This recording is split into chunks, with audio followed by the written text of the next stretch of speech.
Hello again. Now, South Africans continue to do acts of kindness and practice Ubuntu even during these very trying times. A report by the Charities Aid Foundation Southern Africa has found that charitable activism remains exceptionally high in South Africa. In the past year, for example, the majority of South Africans have done at least one charitable deed, whether assisting a family, donating to a church or a non-governmental organization. Well, to unpack this and the significance of this information, I'm joined now by Gill Bates from the foundation. Ma'am, good afternoon. Thank you very much for your time. It is good news indeed to see and hear that 90% of South Africans are charitable despite the challenges, especially brought on by the pandemic. A very good afternoon to you, Dan, and to your viewers, and thank you so much for having me on. And I think your opening remarks are spot on. This report is very pleasing and gives cause for hope for not only our continent, but particularly our country. Despite the terrible ravages of the COVID-19 pandemic, South Africans have continued to be generous. And it's been absolutely delightful to see. And as you say, people find enormously different ways to give.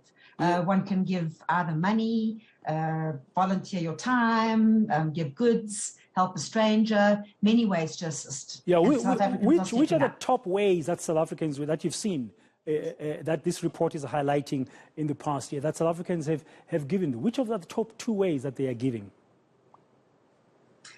Dan, it's a good question. Mostly money, and usually it used to be cash, but obviously post-COVID, people are now making use of other mechanisms such as, e-wallets, credit card, internet banking, etc. But people are also still wanting to volunteer their time.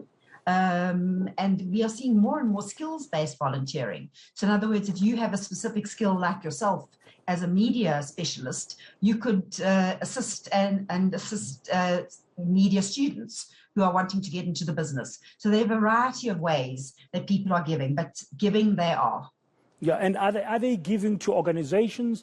Are they giving to households, families? Are they giving to individuals, or like the different demographics, like the young ones, the aged, the elderly?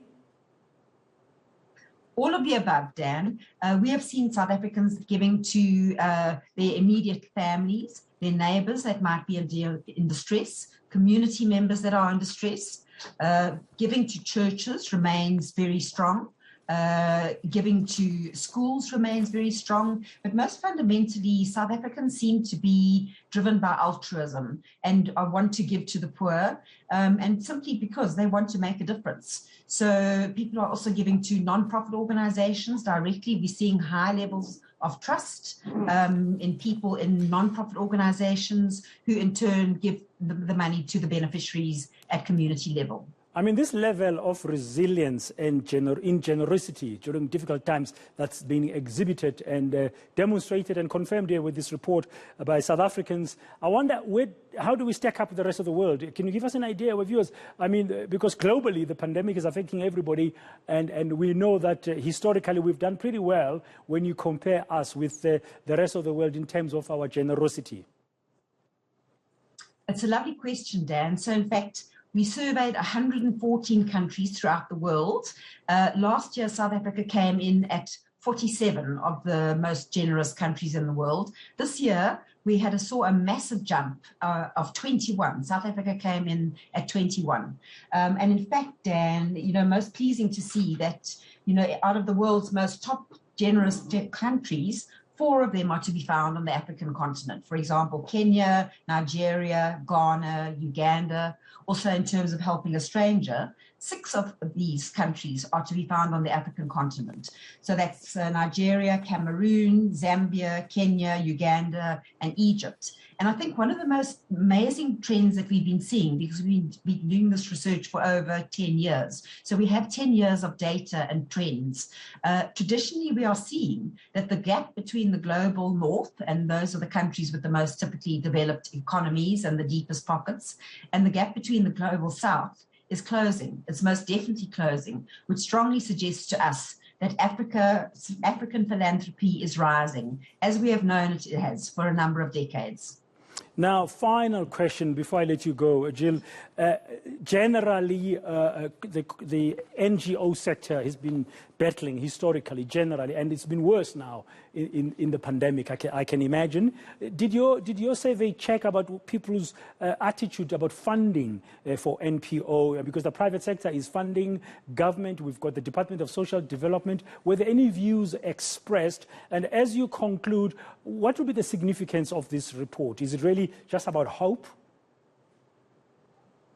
Dan, it's a lovely question, and in fact, we did explore that in our sample, and most people are very, very confident in non-profit organizations. So that's very pleasing to note, because historically there has been a trust deficit. But NPOs are a critical pillar of our young democracy. Obviously, you know, the corporate sector and government are also helping, but civil society and the non-profit sector are absolutely critical. And I think this report does more than just give hope, Dan. It's supported by evidence-based research. It assists us as philanthropy leaders to guide our donors in terms of how and where to give the money, and to make sure that the money is given, even if it's given cross-border or locally, to those entities that are fully compliant with their governance, and that we can be absolutely sure that the money will reach where it needs to reach, and that is the poorest of the poor. So this report is significant, and as I say, it represents 10 years of data. So it gives cause for a lot of hope. Yeah, Ubuntu all the way, it seems to me. South Africans, we can be very cynical and skeptical sometimes and hard on ourselves, but this report confirms that we continue to be kind towards one another. Thank you very much for your time there. That's Gill Bates.